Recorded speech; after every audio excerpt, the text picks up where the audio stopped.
বুঝতে পেরেছো? এবার এটার নাম হচ্ছে মেজারমেন্ট অফ অ্যাঙ্গেল, ঠিক আছে, কোণ পরিমাপের ধারণা।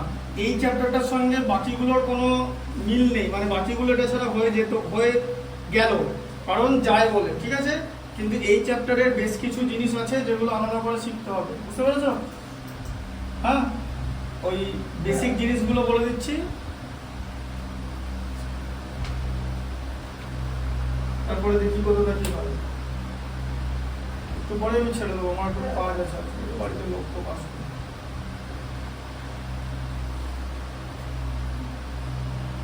দেখো 171 চ্যাপ্টারের নাম হচ্ছে মেজারমেন্ট অফ অ্যাঙ্গেল।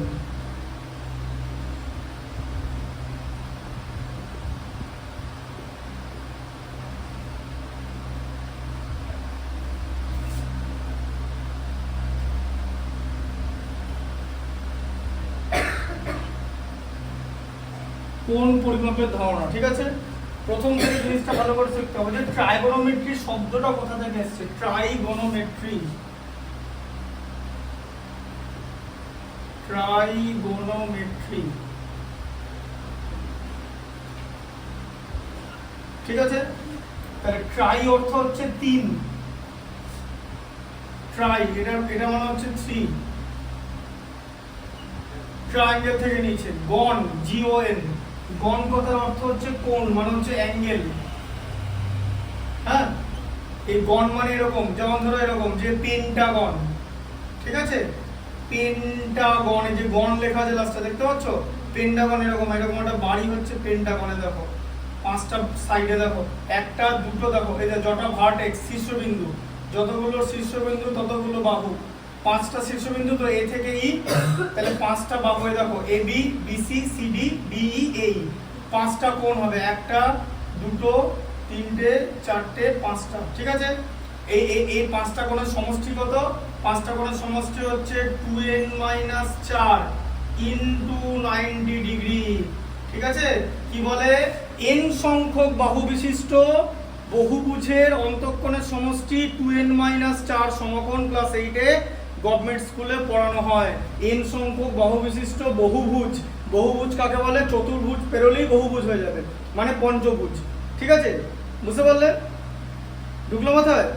যে n সংখ্যক বাহু বিশিষ্ট বহুভুজের অন্তঃকোণের ত্রিভুজের ক্ষেত্রে তাই একই ফর্মুলাই আসে, ঠিক আছে। n সংখ্যক বাহু বিশিষ্ট বহুভুজের অন্তঃকোণের সমষ্টি 2n-4 সমকোণ। তাহলে এখানে n এর মান কত? 5টা বাহু আছে, তাই n এর মান হচ্ছে 5, তাহলে 2 × 5 - 4 × 90 ডিগ্রি, তাহলে কত হলো? 2 × 5 = 10 - 4, মানে 6 × 90, মানে 540 ডিগ্রি হচ্ছে এর অন্তঃকোণের সমষ্টি। এবার এটা যদি রেগুলার পলিগন হয়, রেগুলার মানে সুষম বহুভুজ হয়, তাহলে প্রত্যেকটা কোণ সমান, তখন হয়ে যাবে 540/5, 108 ডিগ্রি করে হয়ে যাবে, সবাই সমান, যেটা হয়ে যাবে হচ্ছে সুষম বহুভুজ, ঠিক আছে। রেগুলার পেন্টাগনে দেখো, regular Pentagon, regular Pentagon, regular Pentagon হচ্ছে 540/5, এক একটা কোণ হয়ে যাবে 108 ডিগ্রি করে। আর যদি ইরেগুলার পেন্টাগন হয়, আলাদা আলাদা কোণ হবে, কিন্তু যোগফল 540ই হবে। বোঝা গেল? ঢুকলো মাথায়? আচ্ছা, যদি জিজ্ঞেস করে যে ত্রিভুজের 3টে কোণের সমষ্টি 180 ডিগ্রি কেন? আচ্ছা, ত্রিভুজ নাও, ত্রিভুজে দেখো ABC, আচ্ছা তাহলে n = কত হচ্ছে? 3, ত্রিভুজের 3টে বাহু আছে বলে, তাহলে অন্তঃকোণের সমষ্টি কত? 2n-4 × 90 ডিগ্রি, তাহলে কত হচ্ছে? 2 × 3, n এর মান 3 - 4 × 90 ডিগ্রি, ঠিক আছে। তাহলে এটা হচ্ছে 6 - 4 × 90 ডিগ্রি, তাহলে কত? 2 × 90, মানে 180 ডিগ্রি। এবার বুঝতে পারলে ত্রিভুজের 3টে কোণের সমষ্টি কি করে 180 ডিগ্রি হলো? এরকম করে সব হয়, ঠিক আছে। হ্যাঁ, বুঝতে পারলে? আচ্ছা, যদি জিজ্ঞেস করে যে ত্রিভুজের কর্ণ নেই কেন? ত্রিভুজের কর্ণ আঁকতে পারবে? কেন নেই? এগুলো ক্লাস 8 এর জিনিস শেখায়নি তো স্যার? বলেনি আমি জানি কোন ক্লাসের স্যার কোথায় কি পড়ায়, সেগুলো আমি খুব ভালো করে জানি। বলেনি, গ্যারেন্টি। স্কুলেও বলেনি। কোনোদিন ভেবে দেখেছো ত্রিভুজের কর্ণ আঁকতে পারো না? আঁকতে হবে। এখান থেকে এই পর্যন্ত এমন একটা লাইন যেটা এখানে কাজ করছে। কর্ণ মানে কি? এক শীর্ষবিন্দু থেকে বিপরীত শীর্ষবিন্দু যাবে। যেমন ধরো এটা হচ্ছে ধরো চতুর্ভুজ, ঠিক আছে? ধরো এরকম চতুর্ভুজ, এই যে কর্ণ ধরো এরকম আঁকছো এ বি সি ডি, তাহলে একটা বিডি কর্ণ একটা এসি কর্ণ, তাই তো? তাহলে চতুর্ভুজের কর্ণ কটা? ডায়াগোনাল মানে হচ্ছে কর্ণ, ডায়াগোনাল, ঠিক আছে? ডায়াগোনাল হচ্ছে দুটো। ডায়াগোনাল বিরাট কাজে লাগে, ফর্মুলা বার করার জন্য ডায়াগোনাল লাগে। হ্যাঁ, রম্বাসের ক্ষেত্রফল যদি বার করো half into d1 into d2 square. কেন? তার কারণ রম্বাসের দুটো কর্ণ সাইজ আলাদা, রম্বাস এরকম বাঁকা বলে। আর যদি বর্গক্ষেত্র করো, তুমি কি শিখেছো? বর্গক্ষেত্রের ক্ষেত্রফল কি? বাহু স্কয়ার শিখেছো তো? যদি বাহু দেওয়া না থাকে, যদি কর্ণ দেওয়া থাকে, তাহলে কি করবে? দুখান বর্গক্ষেত্রে দুটো কর্ণ সমান, half into d1 into d2, d1 equal to d2 মানে হাফ ইন্টু কর্ণ স্কয়ার। বর্গক্ষেত্রে দুটো কর্ণ সমান, কারণ বর্গক্ষেত্রের অন্তঃকোণগুলো সব 90 ডিগ্রি, জিনিসটা সোজা স্ট্রাকচার, ঠিক আছে? যেমন আয়তক্ষেত্রের কর্ণ সমান, সোজা স্ট্রাকচার। প্যারালেলোগ্রাম মানে সামান্তরিক সমান নয়, কারণ বাঁকা জিনিস, একটা বড় একটা ছোট। এগুলো সব ভাবতে হবে, এগুলো স্যাররা বলে না, আমি জানি কোথায় কি পড়ার। গভর্নমেন্ট স্কুলে কত মাইনে ঢুকে গেছে তো, এই মাসের মাইনে 25 তারিখ ঢুকে যাবে, পুজোতে হয়তো ভালো করে করতে পারে। স্কুলেও সেমনি পড়ানো হয়, সে বের স্কুলেও কি পড়ানো, ওগুলো আমার একদম মানে আমি বলবো কি ক্যামেরার সামনে কিন্তু বলে না স্টুডেন্টদের, বললে হবে নাকি? কিচ্ছু না। এসব যদি আমাকে বলে না যে আপনি চ্যালেঞ্জ দিচ্ছেন প্রমাণ করে দেবেন, আমি স্কুলে যাবো, বের স্কুলে পরিষ্কার বইটা খুলে দেবো, দেখি টেক্সট বইটা খুলে দিয়ে, কিচ্ছু না। দেখো শোনো, যখন আমাকে চ্যালেঞ্জ করতে বলবে, ধরো আমাকে কেউ বললো আপনি চ্যালেঞ্জ করে দেখান, তখন তোমাকে ধরো কেউ কিছু চ্যালেঞ্জ করে, তো তুমি কি তাকে কি করবে? সবচেয়ে দামি কার্ডটা ছুঁড়ে মারবে তো? মানে সবচেয়ে মানে মেন তোমার কাছে যে কার্ড আছে, তাস, তুরুপের তাস যাকে বলে, কি করবো? জ্যামিতি বলো, যে চ্যাপ্টারগুলো আছে অনুশীলনের অঙ্কগুলো, জানো তো, যেগুলো স্বাধীনতার মধ্যে কোনো স্টুডেন্ট টিচাররা করায়নি, যখন থেকে দেশ স্বাধীন হচ্ছে, তার লাস্টে দুটো অঙ্ক করতে হবে। বৃত্তস্থ চতুর্ভুজ সংক্রান্ত উপপাদ্য, পিথাগোরাসের উপপাদ্য, ঠিক আছে? ওই যে চ্যাপ্টারের যে লাস্ট অঙ্কগুলো থাকে না, অনুশীলনের অঙ্কগুলো, কোনোদিন পড়েছে স্টুডেন্ট ক্লাসে? তুমি যে স্যারের কাছে করতে করেছে? করায়নি, ঠিক আছে? আমি এখানে করাবো মানে সিলেক্টিভগুলো, ঠিক আছে? মানে পেছন থেকে করাবো, ওগুলো পরীক্ষা আসবে না গ্যারেন্টি, মানে সব আসবে না, কিন্তু আসতেও পারে। আর বইয়ের ভেতরের যেগুলো আছে মানে ওই এক্সট্রাগুলো, জানো তো, ওগুলো তো করিয়ে দিয়েছি, ঠিক আছে? তাহলে কি করবো? থেলসের উপপাদ্য, তাই তো? মানে যেটা সদৃশ্যতা, সদৃশ্যতা উপপাদ্য, ওই লাস্টের ওই অনুশীলনের অঙ্কগুলো করতে হবে, তখনই সিনটা বেরিয়ে যাবে। বাস, খেলা শেষ এখানে। নাহলে আর যদি বীজগণিত, অনুপাত সমানুপাত আছে, ভেদের কোন অঙ্কটা বুঝতে পারছো? ওই যে ওই ভেদের ওই খনন করেছে, দুখানা ভেদ ধরতে হবে, এক পাতা বড়, এখান থেকে এই পর্যন্ত গেছিল অঙ্কটা, মনে আছে? দেখিয়ে দিয়েছিলাম টোটালটা, ঠিক আছে? আগের ভিডিওগুলো সব দেখবে, কিভাবে আমি ক্লাস করেছি জানুয়ারি মাসের 1 তারিখ থেকে। আমি যা লেবার দিয়ে রেখো দেয় না, ঠিক আছে? তারপর হচ্ছে ax square bx plus c, দ্বিঘাত সমীকরণ, ঠিক আছে? দ্বিঘাত সমীকরণের পেছনের অঙ্কগুলো, যেগুলো প্রশ্নের অঙ্ক, হ্যাঁ, ট্রেনের অঙ্কগুলো, ওগুলো দিলেই বুঝতে পারা যাবে যে কেমন উত্তর, মানে এমন স্টুডেন্ট উত্তর বার করবে ট্রেনের গতি হয়ে যাবে -20 কিলোমিটার বরাবর, ট্রেন নেগেটিভ হয়ে যাবে, এমন উত্তর বেরোবে। কত সোজা না? আর আর জ্যামিতি ছবিটা আঁকতে পারবে না, যে অঙ্কটা দেওয়া হবে না অনুশীলনী, ছবিটাই আঁকতে পারবে না, করা তো দূরের কথা। এই হচ্ছে সিন, এগুলো ব্যাস, তাহলেই বোঝা যাবে, তখনই বুঝতে পারা যাবে যে কি সিন। দেখো, চতুর্ভুজের কেন দুটো কর্ণ থাকে, পঞ্চভুজের কেন কটা কর্ণ থাকবে, কর্ণ কটা থাকবে? এন হচ্ছে বাহু সংখ্যা বলেছে আগেই। আচ্ছা, কর্ণ কটা থাকবে? কর্ণ, দেখো কর্ণ n ইন্টু n মাইনাস 3/2। চতুর্ভুজের কটা বাহু? 4টে, 4 ইন্টু 4 মাইনাস 3/2, ঠিক আছে? 4 কে 2 দিয়ে ডিভাইড করলে 2, আর এখানে 4 মাইনাস 3 তে 1, 2 ইন্টু 1, দেখো দুটো কর্ণ বেরিয়ে গেল। তাহলে পঞ্চভুজে কটা কর্ণ থাকবে? n ইন্টু n মাইনাস 3/2, তাহলে কত হচ্ছে? n এর ভ্যালু, পঞ্চভুজ মানে কত? 5, তাই তো? 5 ইন্টু 5 মাইনাস 3/2, তাহলে কত হলো? 5 ইন্টু 2/2, ঠিক আছে? 5 মাইনাস 3 হচ্ছে 2, তাহলে কত হলো? 5টা কর্ণ থাকবে, 5টা কর্ণ, ঠিক আছে? এবারে এখন ব্যাপারটা হচ্ছে এইখানে যা বেরোবে, ঠিক আছে, এই দুটোর মধ্যে যে কোনো একটাকে 2 দিয়ে ভাগ করা যাবেই। যে এখন বলো যে যদি এটা 6 হতো, 6 - 3 তো 3 হতো, 2 দিয়ে ভাগ করা যাচ্ছে না তো, এখানে তো 6 থাকবে, 6 কে তো 2 দিয়ে ভাগ করা যাবে, এরকম করে জিনিসটা হবে। ঠিক আছে, ভালো করে বুঝতে পারলে এটা। এখন আবার বলো ত্রিভুজের কেন কর্ণ থাকে না, দেখে না ত্রিভুজের কেন কর্ণ থাকে না। এই দেখো ত্রিভুজ n = 3, তো ত্রিভুজের 3টে বাহু তো, এই দেখো n × n - 3/2, তাহলে কত হলো 3 × 3 - 3/2। হ্যাঁ, তাহলে কত হলো 3 × 0/2, টোটালটাই 0 হয়ে যাবে। 0/2 মানে এখানে 0 আছে মানে। এবার বুঝতে পারলে কেন ত্রিভুজের কর্ণ নেই, ঢুকলো মাথায়?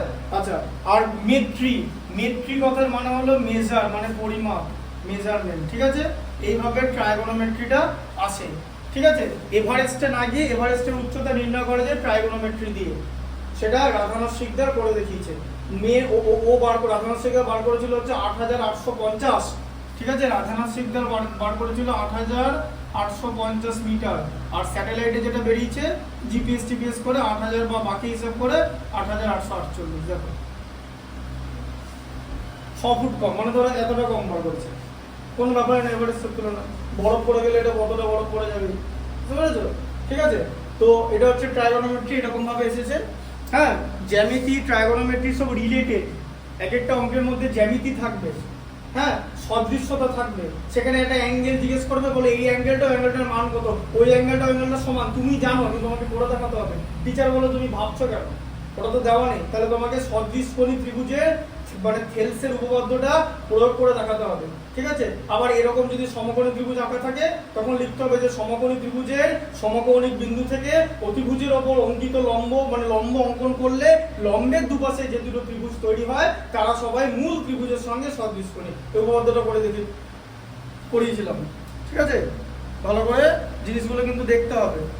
আমার এরকম একদম সে খাতায় পরপর নোটের মতো করা আছে, মানে এটা নিয়ে মানে আমি যে কোনো জায়গায় পড়তে পারবো। খাতাগুলো এরকমভাবে রেডি করা, আমি অঙ্কগুলো একদম সব রেডি করেছি। তারপরে খাতাগুলো হয়তো প্রিজার্ভ করা আছে, খাতাগুলো ক্লাসমেটের পাতা, কিন্তু ওই ওপরগুলো ছিঁড়ে গেছে, ওই জন্য এরকম করে বাঁধানো আছে। এরপর আবার বাইন্ডিং করতে হবে। হ্যাঁ, যে একদম টোটালটা আমার একদম পুরো ভালো করে একদম টোটাল ইন ডেপথে করা যায়, ফর্মুলা লিখে। ঠিক আছে, যাতে মানে স্টুডেন্টরা ভালো করে বুঝতে পারে, আর আমি সেরকম করে করাই একদম নিট অ্যান্ড ক্লিন। দেখো এবার পরের টপিকটা হচ্ছে ধনাত্মক কোণ এবং ঋণাত্মক কোণ কিভাবে তৈরি হয়। ঠিক আছে, সবার আগে তৈরি বলবে ঋণাত্মক কোণ। ধনাত্মক কোণ কাকে বলে শোনো ভালো করে বলছো। এই যে ধরো এরকম একটা কোণ আছে, এই যে ধরো এরকম একটা কোণ, একটা বাহু একটা এরকম হলে কোণ তৈরি হয় তো। হ্যাঁ, আচ্ছা, এবার কোণ তৈরি হয়, কোণটা ধরো থিটা ধরে নিলাম। ঠিক আছে, এবারে থিটাটা ধরো এদিকে যাচ্ছে, থিটাটা।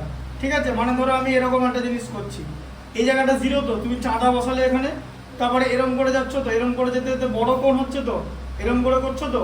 হ্যাঁ, তাই তো। এটা মানে কি ঘড়ির কাঁটার বিপরীত দিক তো, তার মানে হচ্ছে অ্যান্টি ক্লকওয়াইজ। ঠিক আছে, অ্যান্টি ক্লকওয়াইজ, বুঝতে পারলে? মানে ঘড়ির কাঁটার বিপরীত দিকে তুমি যাচ্ছ। ঠিক আছে, তাই তো, ঘড়ির কাঁটার বিপরীত দিকে যাচ্ছ তো, ঘড়ির কাঁটা তো নিচে আসে, ঘড়ির কাঁটার বিপরীত দিকে যাচ্ছ তো, বড় কোণ হচ্ছে তো। এটা এখানে 0 ছিল, তোমার এখানে হয়ে গেল হচ্ছে 45, মাঝখানে এখানে 90। ঠিক আছে, এখানে 90 হয়ে গেল, এখানে তোমার 180 হয়ে গেল, এখানে হয়ে গেল 180। ঠিক আছে, আর এখানে পুরো অ্যাঙ্গেলটা যখন ঘুরে যাবে তখন হয়ে যাবে 360। ঠিক আছে, তাহলে একবার ঘুরলে কত হচ্ছে 360।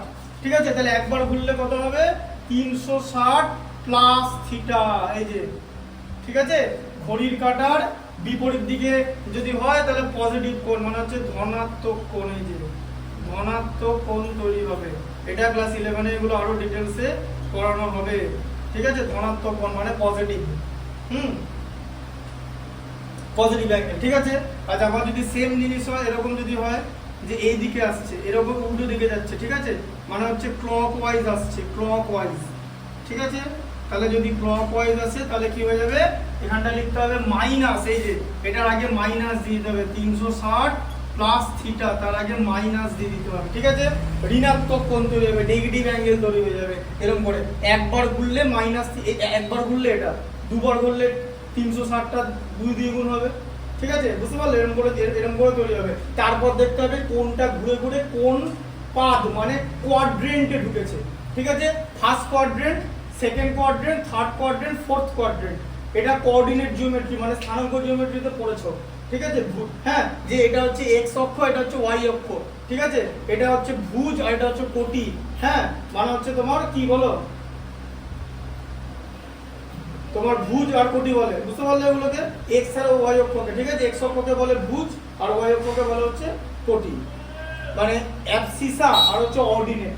এক্স কে বলা হচ্ছে অ্যাবসিসা মানে ভুজ, আর ওয়াই কে বলে কোটি মানে অর্ডিনেট, ঠিক আছে? অর্ডিনেট এটা হচ্ছে কার্টেসিয়ান কোঅর্ডিনেট সিস্টেম বলা হয়, স্থানাঙ্ক জ্যামিতি। কার্টেসিয়ান মানে হচ্ছে ওই অন্য হচ্ছে ডেসকার্ট, এবং ওরা বার করেছে ডেসকার্ট। আরো এর মধ্যে অনেক লোক আছে, একা ডেসকার্টে না, ঠিক আছে? Lots of personalities R involved.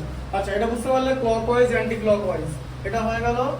আচ্ছা, ধনাত্মক কোণ আছে। ত্রিকোণমিতি কোণ কি কি পদ্ধতিতে পরিমাপ করা হয়? দুটো পদ্ধতি, একটা হচ্ছে সেক্সাডেসিমেল, ঠিক আছে, মানে হচ্ছে ষষ্ঠিক পদ্ধতি।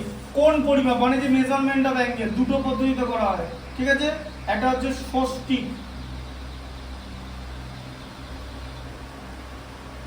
বানানটা ঠিক লিখলে না, দুটোখানে পেট কাটার মতন আছে কি? হ্যাঁ, দুটো পেট কাটার মতন আছে, ষষ্ঠিক। এই যে এটা বানানটা হচ্ছে পেট কাটার মতন, বানানটা ভুলে গেছি, ষষ্ঠিক এটা হবে। ষষ্ঠিক বলি না, মানে তোমার অভ্যাস নেই, এটা হচ্ছে সেক্সাডেসিমেল। সেক্সাডেসিমেল, ঠিক আছে, মানে হচ্ছে ষষ্ঠিক পদ্ধতি। আর হচ্ছে বৃত্তীয় পদ্ধতি মানে হচ্ছে সার্কুলার সিস্টেম। এটা হচ্ছে সেক্সাডেসিমেল সিস্টেম আর এটা হচ্ছে সার্কুলার সিস্টেম, ঠিক আছে? বৃত্তীয় পদ্ধতি, বৃত্তীয় পদ্ধতি এটা হচ্ছে সার্কুলার সিস্টেম, বুঝতে পারলে? ঠিক আছে, হ্যাঁ, বুঝতে পারছো? পড়ানোর মধ্যে শোনো, অঙ্ক এখন যদি জিজ্ঞেস করো তুমি যে আগে স্যারের কাছে করতে, সেই স্যারকে অঙ্ক করতে পারবো না, সব পারবে। তোমাকে অঙ্কটা বুঝিয়েছে কি? ধরো আমি একটা অঙ্ক করতে যাই, তোমার কি আছে?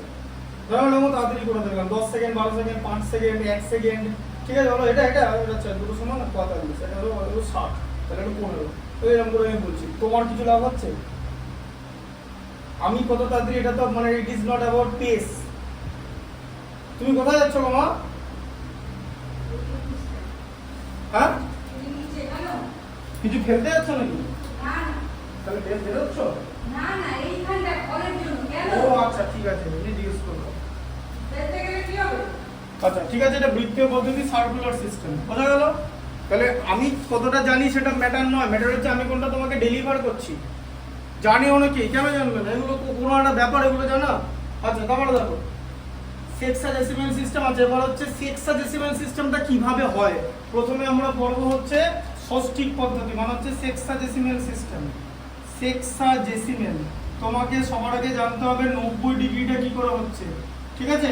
একটা সরলরেখা যদি আরেকটা সরলরেখার উপর উল্লম্বভাবে অবস্থিত হয় তবে ওরা দুজনে 90 ডিগ্রি কোণ তৈরি করে। হ্যাঁ না না, বুঝতে পেরেছো? এটা ধরো ABCD, ঠিক আছে?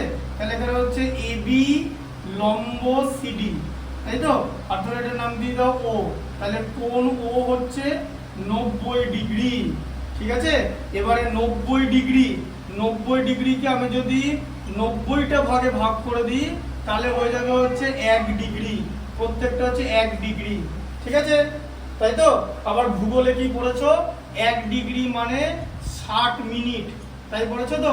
60টা সমান ভাগে ভাগ করলে তাহলে 60 মিনিট, তাহলে এক একটাকে মিনিট বলে, ঠিক আছে? বুঝতে পারলে? 1 ডিগ্রি মানে 60 মিনিট। আচ্ছা, আবার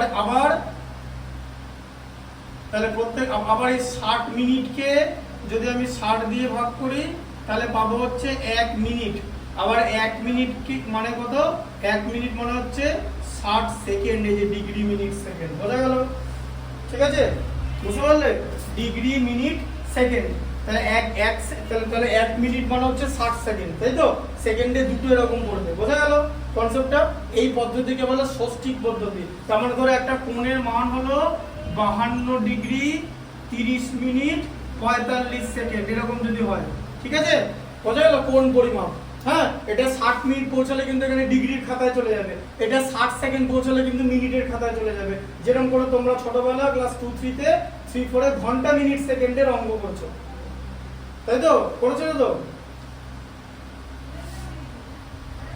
এখন তাহলে ভাবো, ক্লাস 3 এর একটা স্টুডেন্ট মিড ডে মিল খেয়ে আসছে, স্কুলে আসছে, মিড ডে মিল খেতে, টিচার ক্লাসে ঘুমাচ্ছে, প্রাইমারি স্কুলের টিচার গুলো, ঠিক আছে, সব তো টিএমসির ক্যাডার, হ্যাঁ, একদম পুরো সৈনিক, একদম স্বাধীনতা আন্দোলনের সৈনিক, একদম টিএমসির ফোর্স যাকে বলে, ঠিক আছে, সব ক্যারাম খেলছে, কেউ হেডমাস্টার গুলো সবাই নিজের মতো করে ঘুমাচ্ছে, কিচ্ছু স্টুডেন্টরা পড়ছে না। গভর্নমেন্ট স্কুলগুলোতে গেলে বসে যাবে। তোমার কি মনে হয়? ভুল বলছি? কিছু জানে ক্লাস 3 4 স্টুডেন্টরা? কিচ্ছু পারবে না করতে দিলে, কোনো অঙ্ক কোনোদিন করেনি, বইটাই কোনোদিন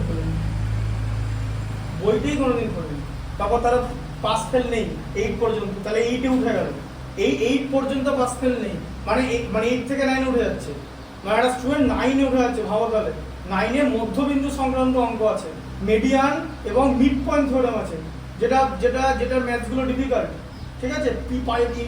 আইসিএসসি তে পাইথাগোরাস আছে, হ্যাঁ, আর আইসিএসসি তে যেমন সেট তত্ত্ব পড়ানো হয় ক্লাস 6 থেকে, যেটা তোমরা কোনোদিন পড়োনি। যারা 11 এ উঠে সায়েন্স নেয়, বাংলা মিডিয়ামের স্টুডেন্টরা, তারা ক্লাস 11 এ গিয়ে তারা বেসিক্যালি সেট তত্ত্বটা পড়ে, যেটা তাদের জন্য ডিফিকাল্ট হয়ে যায়। তার কারণ স্যার কি করে, 11 এর মাইন্ডসেট নিয়ে বসে থাকে।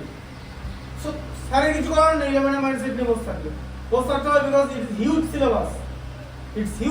ধরো তুমি আমার কাছে 11 এ ম্যাথস করলে, আমি কিন্তু সব অঙ্ক বই করাতে পারবো না। আমি প্রতিটা, কারণ 40, মানে মোটামুটি 35 থেকে 40টা চ্যাপ্টার আছে, ঠিক আছে। তুমি একটা জিনিস আমাকে বলো, তুমি সপ্তাহে 2 দিন আমার কাছে পড়তে আসবে, 1 বছর ধরো, তাহলে 1 বছরে কটা সপ্তাহ? 52 সপ্তাহ। পুজো হাবি জাবি, তোমার শরীর খারাপ হবে, আমার শরীর খারাপ হবে, বৃষ্টি পড়বে, সব করে 12-13টা সপ্তাহ উঠবেই, তাহলে 40টা সপ্তাহ আছে, তাই তো? ধরো আমি তোমাকে সারা বছর তোমাকে 40টা সপ্তাহ পড়ালাম, ঠিক আছে, সপ্তাহে 2 দিন তুমি আসছো পড়তে, এর বেশি আসলে লাভ নেই, তার কারণ বাকিগুলো কে পড়বে? ভূতে পড়বে না, ঠিক আছে। তাহলে 40টার সাথে 40 দুগুণে, তাহলে 80 দিন। এবার বলো 80 দিন, 80টা দিন তোমাকে আমি অঙ্ক করাবো। এবার একটা অঙ্ক করাতে আমার কতক্ষণ সময় লাগবে বলো? তোমার একটা অঙ্ক বোঝাতে তুমি আমার কাছে কত অঙ্ক? 11 আমি 2 ঘন্টা পড়ালাম, 120 মিনিট, 2 ঘন্টা। এর বেশি পড়লে কিন্তু তোমার আবার হ্যাং করে যাবে। 90 মিনিটের পর থেকে যেই কোয়াড্রেন্টে চলে যাবে, সেকেন্ড কোয়াড্রেন্ট, মানে 90 মিনিটের পর থেকে তোমার অবস্থা খারাপ হয়ে যাবে, হ্যাঁ। তাহলে 2 ঘন্টা বলে একটা অঙ্ক করতে যদি আমার 5 মিনিটও সময় লাগে, তাও সাপোজ 5 মিনিট, তাহলে আমি 2 ঘন্টা কত অঙ্ক করেছি? 24টা, আমি এভারেজে 6 মিনিট ধরলাম, ঠিক আছে। তাহলে 20টা অঙ্ক আমি তোমাকে ম্যাক্সিমাম করাবো একদিনে, 20টা, তাহলে 80 × 20, ঠিক আছে, 80 × 20, তাহলে কত অঙ্ক আমি তোমাকে করাতে পারছি? আমি তোমাকে 1600টা অঙ্ক করাতে পারছি। বইয়ের মধ্যে অঙ্ক আছে 10K, 10,000, ঠিক আছে। সেই 10,000 টাকার মধ্যে আমাকে পেছন থেকে 1600টা চয়েস করতে হবে প্রত্যেকটা চ্যাপ্টারে, বুঝলে? ধরো 40টা চ্যাপ্টার আছে, তাহলে আগের চ্যাপ্টার থেকে 40টা অঙ্ক পেছন থেকে করতে হবে। সামনের ইন্ট্রোডাকশন দুটো, ঠিক আছে, মানে ধরো 10x এর ডেরিভেটিভটা দিয়ে দিলাম, আবার ওইটা আবার কোথায় আছে সেটা খুঁজে দেখতে হবে, তখন সেটা করতে হবে, তোমাকে বাকিটা করতে হবে, বুঝতে পারলে ব্যাপারটা? দেখো তাহলে সেক্স সাজেশন, হ্যাঁ, এটা হয়ে গেল। তাহলে আচ্ছা, এরকম ভাবে তাহলে ডিগ্রি মিনিট সেকেন্ড হচ্ছে সেক্সা ডেসিমেল পদ্ধতিতে করা হয়, ঠিক আছে। এবার এগুলো যোগ, এদিক থেকে ওদিকে কনভার্ট করা, এগুলো সব করা হয়। আর একটা হচ্ছে বৃত্তীয় পদ্ধতি। বৃত্তীয় পদ্ধতিটা কি? সবার আগে বৃত্তীয় পদ্ধতি মানে, আচ্ছা, এবার 2 নম্বরে আসবে হচ্ছে সার্কুলার মোশন, মানে বৃত্তীয় পদ্ধতি। এটা বলে আজকে ছেড়ে দেবো, সার্কুলার সিস্টেম। দেখেছো মোশন বেরিয়ে গেল, বৃত্তীয় সার্কুলার মোশন না, ক্লাস 11 এর তোমার মেকানিক্সের চ্যাপ্টার, রোটেশনাল মোশন আর সার্কুলার মোশন, হ্যাঁ, যে গাড়িটা কিভাবে বেন্ডিং হচ্ছে, টর্ক, কৌণিক ভরবেগ, এগুলো সব বার করে ওগুলো। ওই চ্যাপ্টারটা যখন আমি করেছিলাম, ওই চ্যাপ্টারটা আমি বলতে গেলে বেসিক্যালি যখন স্যার পড়াচ্ছিল তখন আমরা গল্প করতাম, ঠিক আছে। আরও অনেক কারণ আছে, স্যারের কাছে যেতাম, অনেক রকমের ইন্টারেস্ট ছিল, হোয়াট এভার, ঠিক আছে। দিয়ে ওটা চ্যাপ্টারটা করা হয়নি, দ্যাট ওয়াজ নট কমপ্লিটেড, হ্যাঁ, অনেক অঙ্ক করে। তারপরে ওটাকে আমি বাড়িতে বুঝে উত্তর দেখে অঙ্কগুলো রেডি করেছি ফিজিক্সের। তার কারণ ফিজিক্সের অঙ্কগুলো তোমাকে বুঝতে হবে কনসেপ্টটা। অঙ্কগুলো শোনো, এখন বলবে ফিজিক্সের থেকে ম্যাথামেটিক্সটা ইম্পর্টেন্ট, কারণ ম্যাথামেটিক্সটা কোরে থাকবে, ফিজিক্সটা কনসেপ্টে থাকবে। ভেতরে যখন তুমি ক্যালকুলেশন শুরু করবে তখন তো that will be completely entire mathematics. তাই কারোর যদি ম্যাথামেটিক্স উইক হয়, সে গেল, তাকে চুপচাপ বাংলা সাহিত্যের ইতিহাস যেগুলো আছে বাংলা সেগুলো পড়তে হবে, শেক্সপিয়ারের নোবেল টোবেল ওগুলো পড়তে হবে, কিছু করার নেই। ওগুলোও ডিফিকাল্ট, আমার জন্য ডিফিকাল্ট। আমি অত কি বলতে চাইছি ওগুলো এখন লিখতে পারবো না। গল্পগুলো, অত গল্প আমি বুঝি না। আমি সিনেমা দেখতেও গল্প দেখি না, আমি শুধু দেখি সিনেমার ভিএফএক্স, মানে অ্যাকশন হবে, পুরো সিনেমাটা অ্যাকশন হলে আমার সবচেয়ে ভালো হয়। গল্পটা মজার দরকার নেই, ওকে মারছে ওকে কাটছে, এই যেমন যে বাগি ফোর শুধু কাটাকাটি, শুধু সবারই হাতে কিন্তু ইয়ে আছে, মানে ওই কুড়ুল থেকে শুরু করে তোমার কাটাই করার জিনিস, মানে যে জায়গা পাচ্ছে কাটছে, আঙুল ডাঙুল বলা, শুধু কাটাকাটি হচ্ছে সিনেমা, আর কিছু নয়। 2 ঘন্টার কাটাকাটি, সিনেমা শেষ। শুধু সিনেমা শেষে তুমি জানতে পারবে কাটাকাটি করার পর কে বেঁচে থাকবে, ব্যাস এটা হচ্ছে সিন, আর কিছু না। গোটা সিনেমাতে কাটাকাটি। টাইগার সিনেমাগুলো তাই হয়। আর টাইগার কি করে এক দেয়াল থেকে এক দেয়াল কি কাটে, ও ডিরেক্টলি কাটবে না, এখান থেকে ও ধরো একটা লোক এখানে দাঁড়িয়েছে, ওকে কিন্তু এখান থেকে এরকম করে কাটবে না, মানে ও হচ্ছে ইয়ে কি জানি বলো, অতিভুজ মানবে না, কম ডিস্টেন্স মানবে না, ও লম্ব আর ভূমি হয়ে যাবে, মানে প্রথমে এখানে একটা লাভ দেবে, ওখানে একটা লাভ দেবে, তারপর ওখানে কি কাটবে। এটা টাইগার করে কাটার সিস্টেম, বুঝতে পারলে, এরকম আছে লাভ। তো কাটাকাটি ওগুলো ওই ঠিক আছে, সিনেমাগুলো ভালো আমাদের জন্য। আমরা হয়তো বোঝা হয় সিনেমা গিয়ে দেখতে গিয়ে তাহলে এমন একটা আর্ট ফিল্ম হচ্ছে, বুঝতেই পারছি না কিছু, মানে কি ব্যাপার, বাস দরকার নেই। একটা হালকা ওই 110-15 টাকার একটা পপকর্ন হয়, ঠিক আছে, আর 10 টাকা দিয়ে সল্ট ফল্ট মেরে একটা কোল্ড ড্রিঙ্কস নিয়ে একটা পপকর্নটা করলে সিনেমাটা একটা আমি আবার সিনেমা একটু পরে দেখতে যাই, মানে যখন ধরো প্রথমে 250 টাকা টিকিট থেকে দেখি না, ওটা কমে কমে যখন 130 আসে তখন ওটা আমি দেখি। ওয়ারও তাই করেছি, একদিন কি করেছিল, ওয়ারে 100 টাকা টিকিট কেটেছিল, ওয়ারে ভেবেছিল যে বোধহয় বেশি লোক যাবে না, রাতের শো, আমি ওইটাই দেখেছি 9টার সময়, 100 টাকা শো চিপেস্ট, 100 টাকার শো তো ওয়ার দেখেছি, কারণ আমি জানি যে এতে আমি ওয়ার 250 টাকা দিয়ে দেখবো না, আমি 100 টাকা দিয়ে দেখবো, ওটা আমি রাতে ঠিক রাতেবেলা 9:30 শো ছিল, ওটাই দেখেছি, বেশি লোক ছিল না, আমার দেখার দরকার নেই, আমি সিনেমাটাও দেখাবো ব্যাস, একদম পুরো তর্কের দরকার থাকে যে কত আমি মানে বেস্ট বেনিফিট পাচ্ছি। তখন ওইসব সিনেমার এমনি গল্প নেই, তুমি বুঝতেও পারবে না, মানে গল্প কিছু নেই, তুমি ওয়ান না দেখলেও 2 দেখতে পারবে, তুমি সিনেমাটা দেখবে মারপিট করছে, হ্যাঁ এবার ব্যাপার আছে, এই হিন্দি সিনেমা দেখতে গেলে একটা শর্ত, ওই হিরোকে আগে পছন্দ হতে হবে, তুমি তোমার দেখা গেলো হিরো পছন্দ না, তা তুমি বসতেই পারবে না সিনেমাটা দেখার জন্য, তুমি আউট, তুমি 5 মিনিটের মধ্যে বেরিয়ে যাবে, তার কারণ নেওয়া যাবে না সিনেমাটা সবার। এটা তো ইংলিশ মুভি না যে অনেক রকম ব্যাপারটা আছে, ঠিক আছে, হিন্দি সিনেমার হিরো পছন্দ না হলে শেষ। কারো যদি ঋত্বিক রোশনকে পছন্দ না হয়, then he or she won't be able to tolerate his movie, যত ভালো সিনেমা হয়, কারণ সিনেমাগুলো ওরকমই বানানো হয়। আর তোমার হিরো পছন্দ, তুমি ধরো কারো শাহিদ কাপুরকে পছন্দ, শাহিদ কাপুরের সবচেয়ে বাজে সিনেমা শানদার, সেটাও আমি দেখে চলে আসি, কোনো ব্যাপার না, ও তো অভিনয় তোমার পছন্দ, এটা হচ্ছে সিন।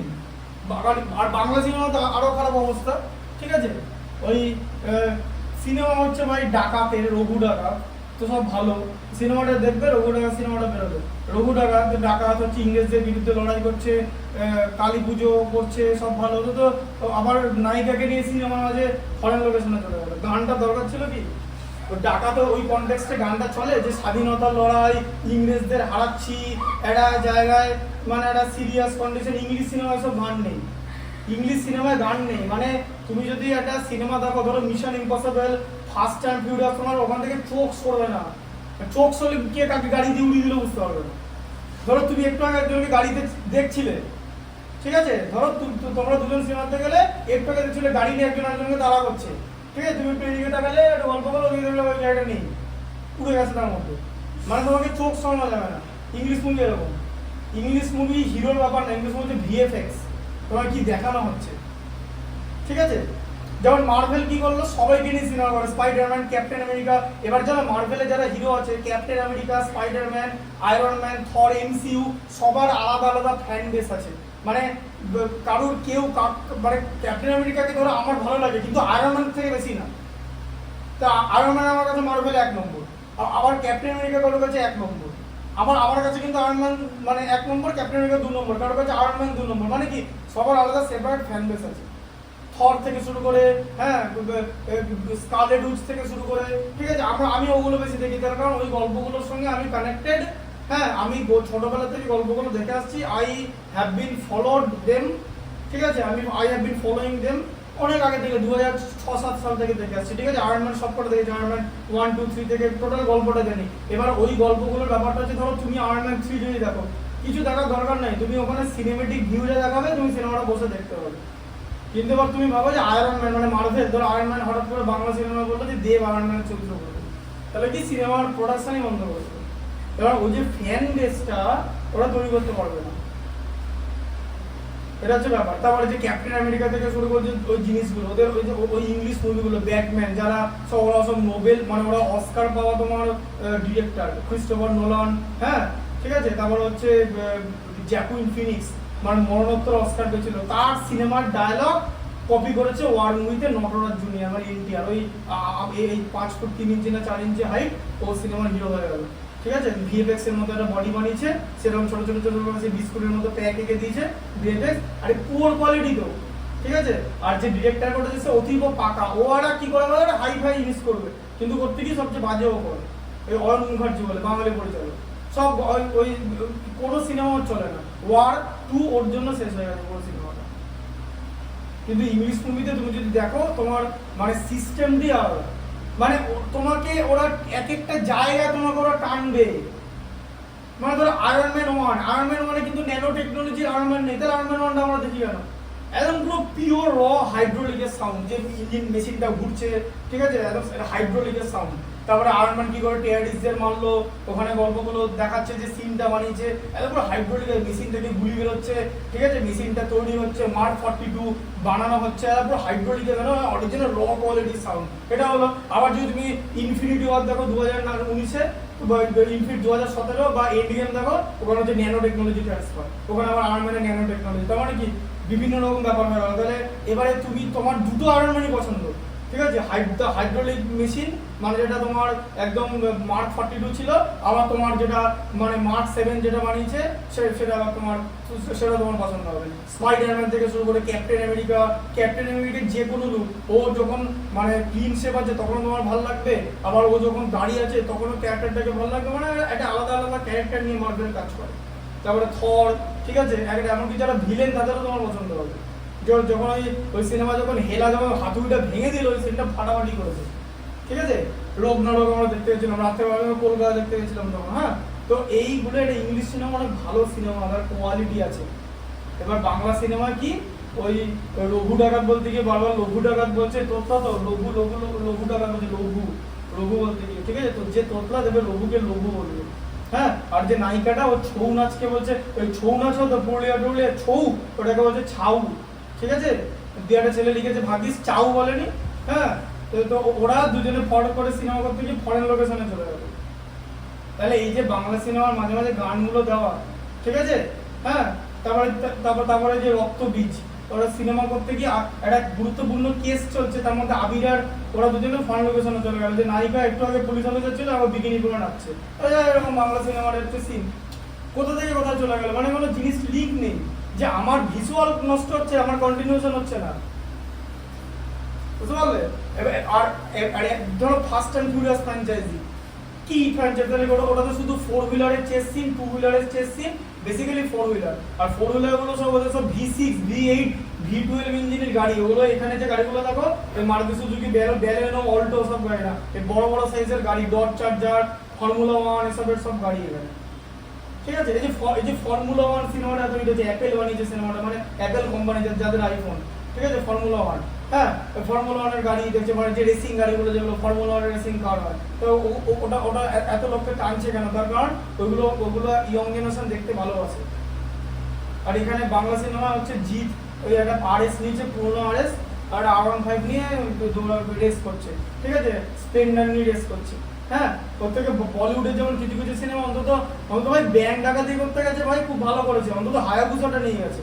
এই কনসেপ্ট ঠিক আছে, কারণ ব্যাংক ডাকাতি সুপার বাইক নিয়ে তো করতে হবে, গাড়িটা তো বেরোবো, তাড়াতাড়ি যেতে হবে, এই কনসেপ্ট। আর বাংলা সিনেমা ব্যাংক ডাকাতি বললে স্প্লেন্ডার নিয়ে যেত, এই মাঝে মাঝে এরকম স্টার্ট দিত, গাড়ি থেমে গেলে, হ্যাঁ, ওই এরকম ঘুরিয়ে, ঠিক আছে, স্প্লেন্ডারের এরকম পিক আপ একবার ঘুরে দাও, ঘোরানোর পর আবার ঘোরাতে হবে, আর ওই পিক আপে হায়াবুসা 300 উঠে যাবে।